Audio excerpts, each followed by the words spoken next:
I found out that my fiancée was going to leave me on our wedding day, right after I paid off her debts. She had planned it with her own mother. It started on a Tuesday afternoon, one of those quiet, uneventful days when nothing feels even remotely dramatic.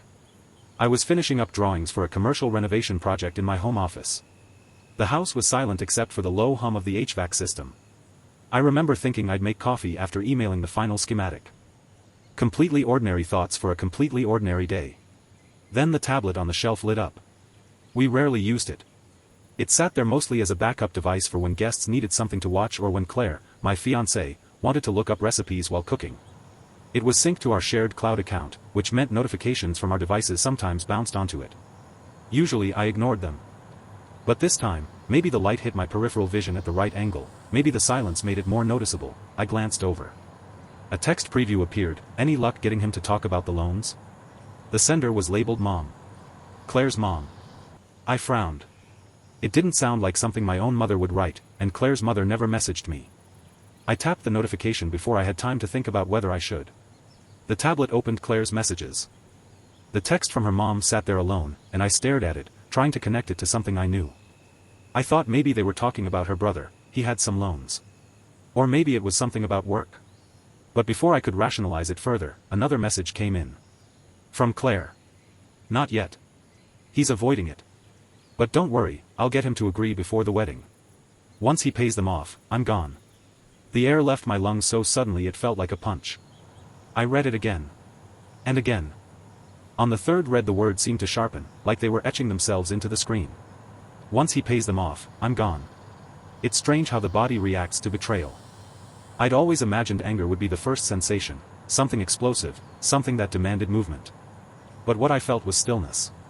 Deep, unnatural stillness. My mind went blank. Even the background noise, the HVAC, the ticking wall clock, faded into nothing.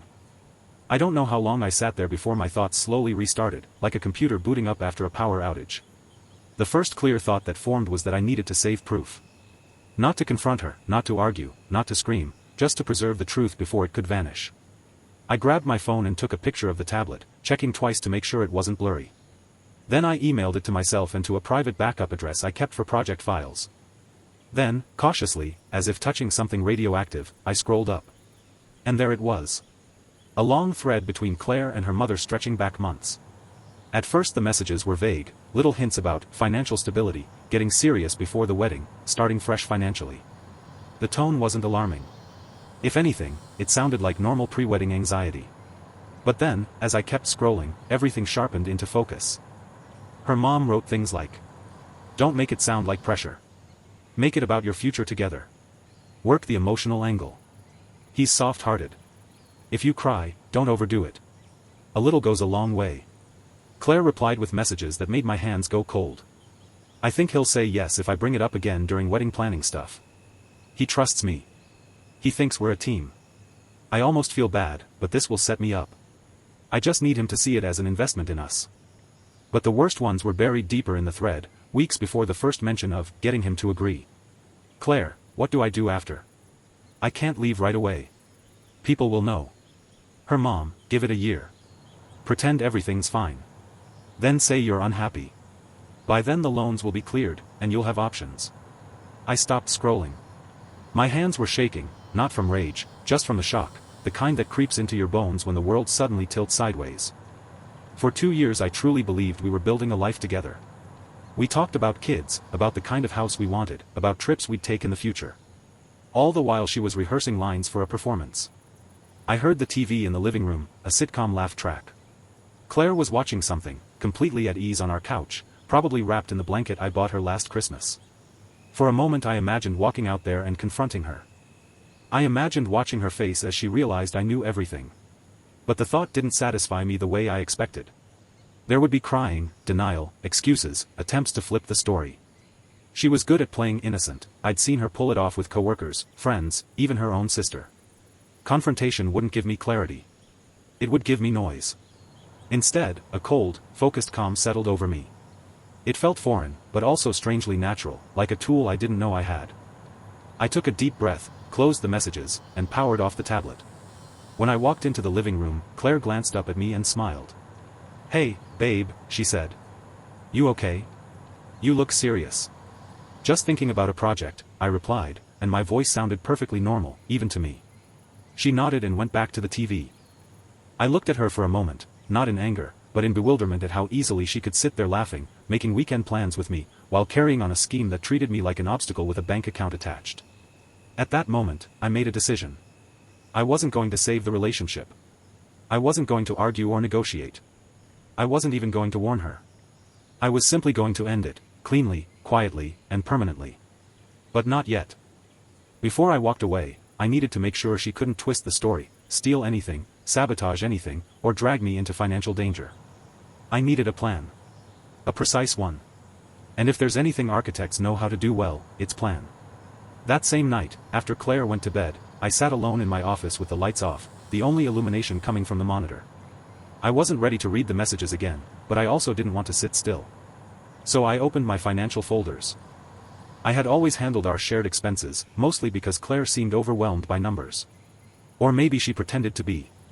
At the time, I didn't question it. It felt natural. I earned significantly more, so I should manage the bills. Now, with everything I had just discovered glowing like a warning sign in the back of my mind, I looked at the spreadsheets in a new light. Mortgage, my name. Car, my name. Insurance, my responsibility. Utilities, all on my card. Vacations, restaurants, groceries, almost always paid by me. Her contribution was small, and I never resented that. She worked at an art gallery and made enough to cover her personal expenses. I liked providing. I liked the feeling of building a stable home for us. But now, as I scanned the rows of numbers, I saw what they represented, not partnership, but convenience. For her. She lived comfortably, with minimal responsibilities and maximum emotional leverage. And the entire time, she'd been preparing to disappear once her loans I didn't even know the total of, were eliminated. I rubbed my forehead, trying to process everything, when my phone lit up with a notification. Claire, from the bedroom. Did you turn off the lights? I thought you were coming soon. My heart didn't quicken. I didn't feel guilt or panic. I only felt distance, like she was already a stranger living in my house. On my way in a minute, I typed back. I didn't go, though. I stayed in the office for another hour, mapping out the steps I needed to take. Step 1, document everything. I exported the entire message thread from the tablet to a PDF, backed it up in 3 places, and printed a physical copy. Step 2, secure my accounts. I changed passwords, removed her from shared cloud folders, and disabled tablet syncing. I checked our joint accounts, there were 2 for bills and groceries, and ensured there were no strange withdrawals. Step 3, get legal guidance. I didn't want to involve a lawyer unless necessary, but reading what I had read made it clear I needed professional distance. I drafted an email to Frank, my attorney for business matters, asking for a brief consult about a personal issue. I didn't attach anything yet. Step 4, act normal. That one was harder than I expected. When I finally walked into the bedroom, Claire was lying on her side scrolling through Pinterest, looking for wedding bouquet ideas. She glanced at me and smiled like nothing in the world was wrong. Did you finish your work? She asked. Yeah, I said, sitting on the edge of the bed. Just tired. She shifted closer and wrapped her arm around my waist. I looked at her hand resting on my stomach. A week ago, that gesture would have made me feel safe. Now it felt like a performance.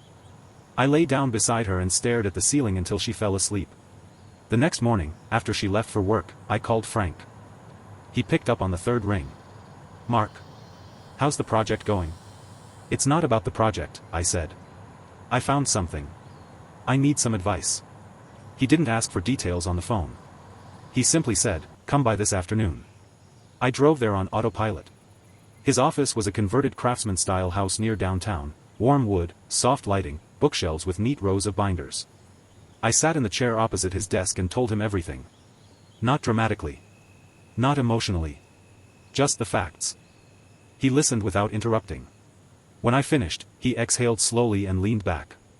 First, he said, I'm sorry. That's a lot to process. I nodded but said nothing. Second, he continued, from a legal standpoint, the good news is you're not married yet. That gives you significant protection. She has no claim to your assets, the house, the car, nothing. What about the loans? I asked. He folded his hands. She can't force you to pay them. But, and this is important, if you voluntarily do pay them, you won't be able to get that money back, regardless of her intentions. So the entire plan relies on me agreeing, I said quietly. Yes. Once you agree, it's done. I let that settle. Frank studied me for a moment. What do you want to do? I want her out of my life, I said. But I want to do it in a way she can't twist. I want it to be final. He nodded. Then don't confront her yet. Don't hint that you know. Gather everything first. And if you really want to ensure she can't spin a sob story, he paused. You'll need absolute clarity when you end it. Witnesses help. Documentation helps. Timing helps. When I left his office, I had no doubts left. The emotional chaos of last night had condensed into something sharper, more deliberate. On the drive home, I rehearsed neutral expressions in the rearview mirror. It sounds ridiculous, but it helped. I couldn't afford to slip, not yet. When I walked inside, Claire was in the kitchen slicing vegetables for dinner. She turned, cheerful. Hey. You're back early. Traffic wasn't bad, I said. Smells good. She smiled and went back to cutting carrots. The domesticity of the moment, her hair in a loose bun, the radio playing softly, the sound of the knife on the cutting board, felt surreal. Like I was watching a memory from outside my own body. Like none of it belonged to me anymore. While we cooked, she brought up wedding logistics, cake tasting, rehearsal dinner, guest list. She talked quickly, filling every silence. I nodded and responded when needed, careful not to deviate from normal patterns. After dinner, we sat on the couch watching a show. She curled against me, her head on my shoulder. I forced myself to stay still. At one point she sighed happily and said, "We're really doing it. I can't wait for the wedding." Something inside me twisted, not because I missed her, but because I realized how convincingly she could fake love. If I hadn't seen the messages, I would never have suspected anything. That night, after she fell asleep again, I finalized the next phase of the plan. If Claire wanted a performance, I'd give her one. I would let her think she was winning. I would let her think she was close to getting exactly what she wanted. Then I would take it away in one clean motion, no screaming, no drama, no argument she could cling to. The breakup would be the final act, but the stage had to be prepared first. And I had just begun building it. 2 days later, I decided it was time to give her what she'd been waiting for. We were both in the kitchen again, moving around each other in that familiar, practiced way couples develop. She was stirring sauce on the stove, I was rinsing dishes in the sink. The air smelled like garlic and tomatoes. The radio played some soft indie playlist in the background. It was an ordinary moment. That's what made it useful. I dried my hands on a towel and let out a quiet, deliberate sigh. She noticed, of course. Claire was good at scanning for openings. "What's wrong?" she asked, glancing over her shoulder. I hesitated just long enough to make it seem like she'd pulled it out of me. "I've just been thinking," I said. "About money. About your loans. About the wedding." Her posture changed immediately. She turned off the stove and faced me fully, wooden spoon still in her hand. "My loans?" she repeated, carefully neutral. "Yeah." I leaned back against the counter, pretending to search for the right words. "You mentioned a while ago that it stresses you out. Starting our life together with that hanging over us." Her eyes softened. She set the spoon down, wiped her hands on a towel, and stepped closer. "It does stress me," she said quietly. "It makes me feel like I'm dragging you down. Like we're not really starting from the same place." She'd used almost that exact phrasing in the messages with her mother. I'd read it. Now she delivered it like a line she'd practiced in the mirror. I nodded slowly. "I've been thinking about it. A lot." She waited, studying my face. "I don't like the idea of you feeling trapped by debt," I continued. "Especially not when we're about to get married. So," I paused, then said it. "I think I want to help you get rid of it. Completely." She froze. For a split second, before she caught herself, something flashed across her face, raw calculation, almost disbelief. Then it vanished, replaced by a small, shaky smile. "What do you mean?" she asked softly. "I mean," I said, keeping my tone even, "that as a wedding gift, I want to pay off your student loans." Her eyes filled with tears so fast it almost looked rehearsed. Maybe it was. "Mark," she whispered, pressing her hand to her mouth. "You can't be serious." "I am," I said. "I've run the numbers. It'll be tight for a while, but it's doable. I want us to start our marriage with a clean slate." She started crying. Full, trembling tears. She crossed the space between us and wrapped her arms around my neck, burying her face in my shoulder. Her body shook against mine. To anyone watching, it would have looked like pure gratitude. It didn't feel like gratitude. It felt like relief. "I don't deserve you," she sobbed into my shirt. "You have no idea what this means to me." I did, actually. I'd seen the messages. I knew exactly what it meant to her. I held her, rubbed her back, said the words she'd expect: "We're a team. We'll handle things together. That's what marriage is." When she pulled away, her cheeks were wet, but her eyes were bright, alive with something almost electric. "Can I tell my mom?" she asked. "Of course," I said. "It affects her too. She's probably been worried for you." My stomach tightened saying that. She nodded eagerly, wiped her face, and grabbed her phone. She turned slightly away from me but not enough to make it obvious. I didn't try to look at the screen. I didn't need to. I could imagine the message. He agreed. We did it. After a few minutes of silent texting and a couple of quick sniffled laughs, she set the phone down and kissed me. "You don't know how much I love you," she said. I smiled. "I think I have some idea." We finished dinner like nothing monumental had just been decided. She was lighter, chattier, already talking about how this would allow us to plan the future better. I let her talk. I asked questions. I played the part of the supportive fiancé making a big, romantic sacrifice. Then, as we were stacking plates in the dishwasher, I added the next piece. "There's just one thing," I said casually. She looked at me, alert. "I don't want this to be some quiet bank transfer," I continued. "I know it's just money, but it's also a big moment for us. For you. I'd like to make it. I don't know, meaningful." "What do you mean?" she asked, cautious but intrigued. "I was thinking," I said, "we could have a dinner with both our families. Before the wedding. Just the parents and us. I'll get a cashier's check for the full amount and give it to you that night. In front of everyone. As a kind of 'we're starting our life together' gesture." Her reaction was immediate. Her whole face lit up. "Seriously?" she asked. "Like, formally?" "Yeah. Why not?" I shrugged. "They've all supported us. It feels right to share a moment like that with them. Plus, it'll make it feel official. Real."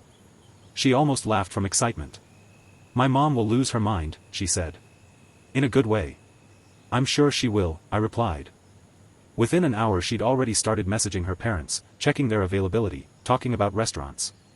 I let her take the lead, only stepping in when she asked my opinion. We booked a private room at an expensive restaurant downtown. White tablecloths, waitstaff in black, quiet ambient music. Exactly the kind of place where people feel obligated to behave themselves. Over the next week, Claire was in a visibly good mood. Lighter. Almost giddy. She kissed me more often, held my hand more, sent me random "love you" texts during the day. If I hadn't known the truth, if I hadn't seen her writing that she would leave after I paid, I might have believed she was simply overwhelmed with happiness. Her mother texted her constantly. I didn't see the messages, but I recognized the pattern: phone lighting up, quick taps, little smiles she tried to suppress but couldn't. Sometimes she'd glance at me afterward, eyes shining with something that looked like triumph. I played my role. I went to work, came home, talked about seating charts and music playlists. I called my bank and arranged for a cashier's check to be prepared, then had them hold it. I didn't need the real thing for what I was going to do. The night before the dinner, Claire lay next to me in bed, tracing small circles on my chest with her fingers. "Tomorrow's going to be special," she said quietly. "Yeah," I agreed. "It will." She propped herself up on one elbow and studied my face. "Are you sure about this?" she asked. "It's a lot of money. I don't want you to feel pressured." It was almost convincing, the way she said it. If I hadn't read her messages about options once I'm debt-free, I'd have thought she was being considerate. "I'm sure," I said. "I've thought it through. I want to do it." She searched my expression for a few seconds, then smiled and leaned down to kiss me. "Thank you," she whispered. "You're changing my life." I stared at the ceiling long after she fell asleep, and a thought drifted through my mind that surprised me with its clarity. This is the last night she will sleep in this house as my fiancée. The next day felt oddly calm. I worked a half day at the office, then went home, showered, put on a dark suit, and stood in front of the mirror. I looked like any other groom-to-be preparing to make a grand gesture. No one would see the difference. On the dresser was a plain white envelope. Inside, instead of a check, was a color printout of the screenshot. "Not yet. He's avoiding it. But don't worry, I'll get him to agree before the wedding. Once he pays them off, I'm gone." I checked the time, picked up the envelope, slipped it into my jacket pocket, and headed out to meet Claire at the restaurant. where she thought she was about to secure her future. She was. Just not in the way she expected. The restaurant she'd chosen was the kind of place people go to celebrate promotions or anniversaries. Subdued lighting, soft clinking of glasses, waiters moving quietly between tables. Everything felt expensive and controlled. Claire arrived a few minutes after I did, wearing a pale blue dress I'd always liked on her. She looked radiant, excited, polished, rehearsed. "Ready?" she asked, slipping her hand into mine. "Yeah," I said. And I was. Just not for the reason she thought. The host led us to a private dining room in the back. A long mahogany table, 8 chairs, dim overhead lights. My parents were already there, standing near the far end and chatting politely. Claire's parents arrived seconds after us. Her mother walked in with the confidence of a woman who believed she was about to witness her daughter secure a financial windfall. Her father looked a bit uncertain, but he smiled warmly at everyone. We exchanged greetings. Everyone sat. Menus were passed around. Wine was poured. Small talk filled the first few minutes: vacation plans, how busy work had been, wedding preparations. Claire's mother kept glancing at her daughter as if waiting for something to happen. Claire, for her part, looked at me with a kind of eager pride, like she was proud of the performance we were about to give. Looking around that table, I felt something shift inside me. For the first time since discovering the messages, the situation felt real, heavy. These were two families sitting down to share a moment that, in another life, would have been meaningful and joyful. The juxtaposition made everything sharper, a painful reminder of how much trust had been misused. Once the main courses were cleared, I straightened in my chair. Claire noticed immediately and reached for my hand. Her eyes gleamed. She knew the moment she'd been waiting for was here. I took the envelope from my jacket pocket. Everyone fell quiet. "First," I said, "I want to thank everyone for being here. Claire and I are about to start a life together, and I felt it was important to mark the beginning of that life surrounded by the people who raised us." My mother smiled gently. Claire's mom gave her daughter a subtle, triumphant nod. Claire squeezed my hand. "There's something I want to give Claire tonight," I continued, as a symbol of that commitment. I placed the envelope on the table in front of me. "Claire, I know your student loans have been a burden. I know they've caused stress and created pressure about our future. And I want us to start clean. Together." Her eyes were already watering. She bit her lip. Her mother clasped her hands together like she was watching a marriage proposal. "So," I said, "I've prepared something for you." I slid the envelope toward Claire. She reached for it with a trembling hand. Her breath was shallow. This was it, the moment her entire scheme had been orbiting around. She opened the envelope. Her fingers paused when she felt the single sheet of paper inside. She pulled it out slowly, confused for the briefest second, and then she saw the image. The color screenshot of her message thread. Large. Clear. Impossible to misinterpret. The one on top read: "Not yet.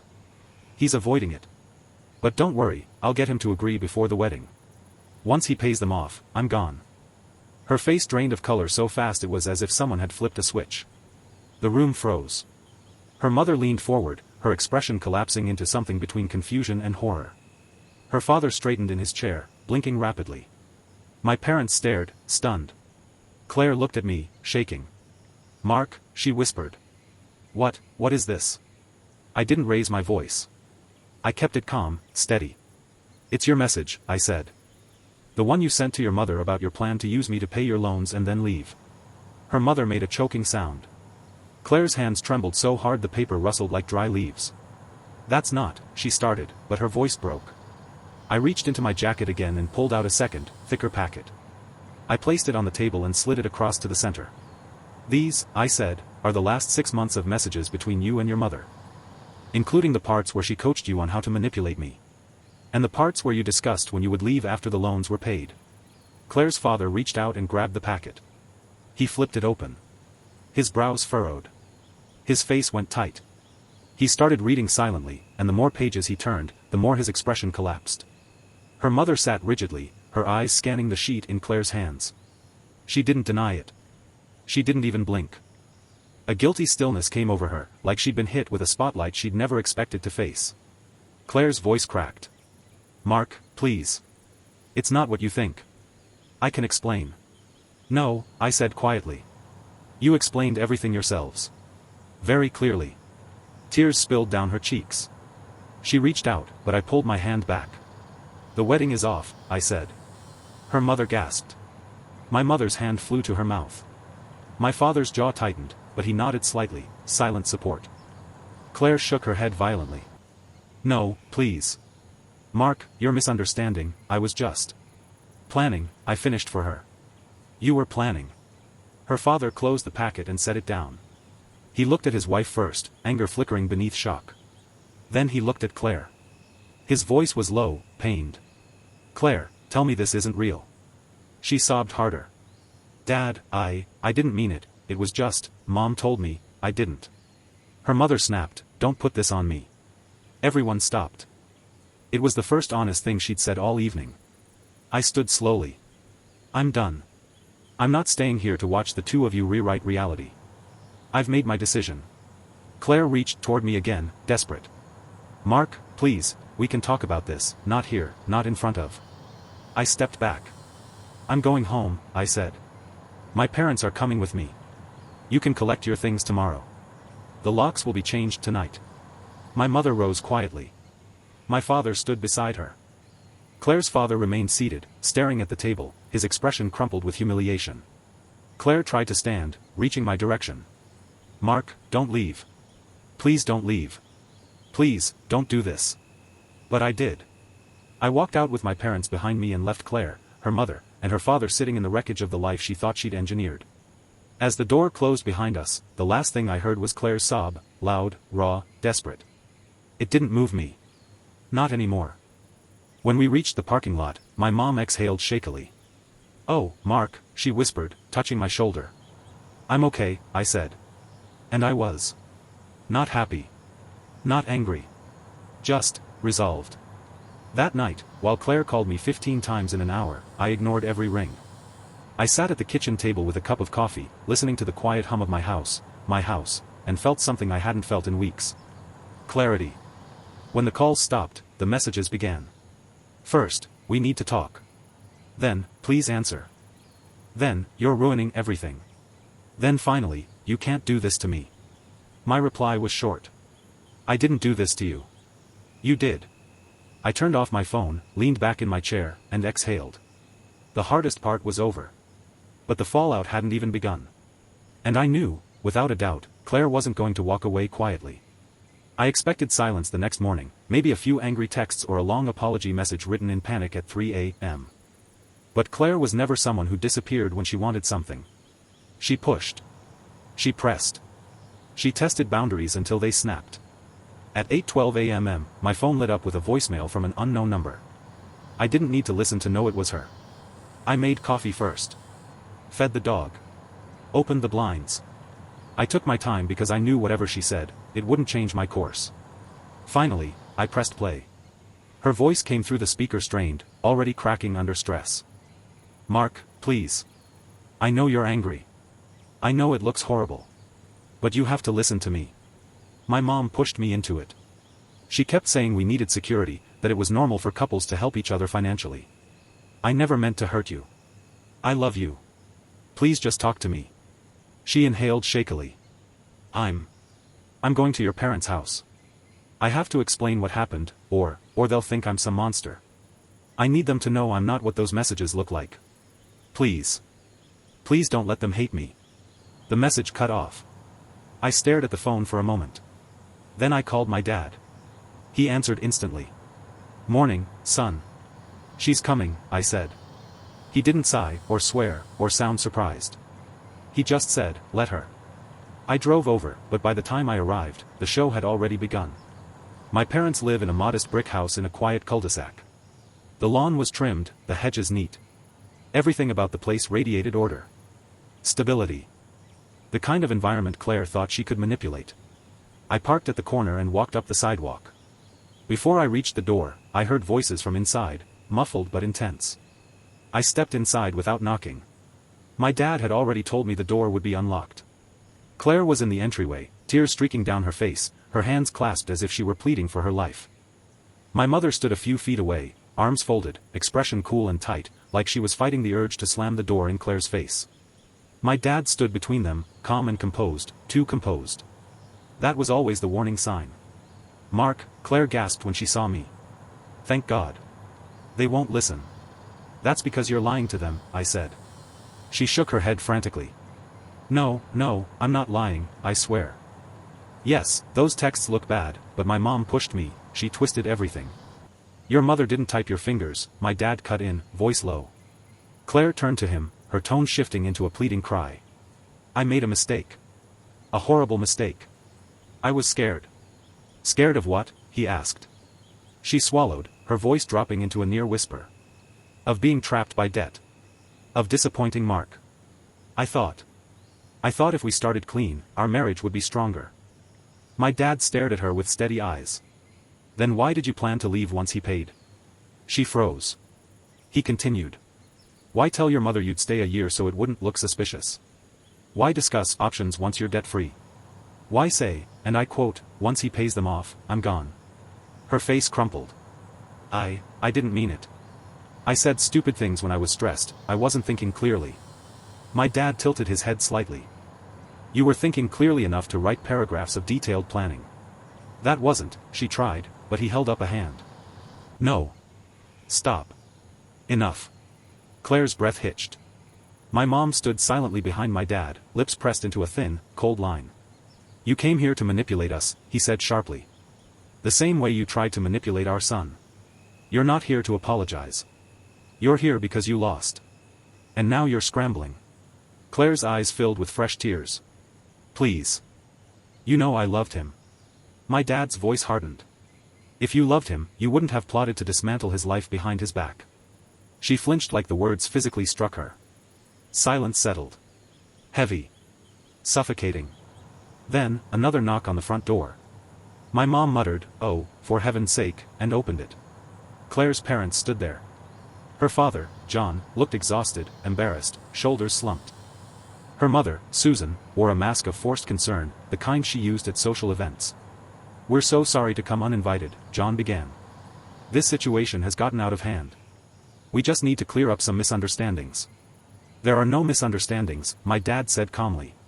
Susan stepped forward, clasping her hands. Mark's a lovely young man, and Claire simply panicked. Stop, my dad said. Please. Her mouth snapped shut. He looked at John. Your wife instructed your daughter on how to manipulate my son for months. I've read every message. John's face went pale. What? My dad gestured toward Claire. She wasn't pressured. She participated enthusiastically. Claire let out a broken sob.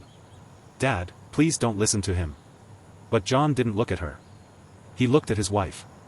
And something in his expression changed, something cold and dawning and ugly. Susan, he said quietly, what is he talking about? Her lips thinned. Oh, don't act surprised, John, she snapped. Someone had to help her. You certainly weren't doing anything about her future.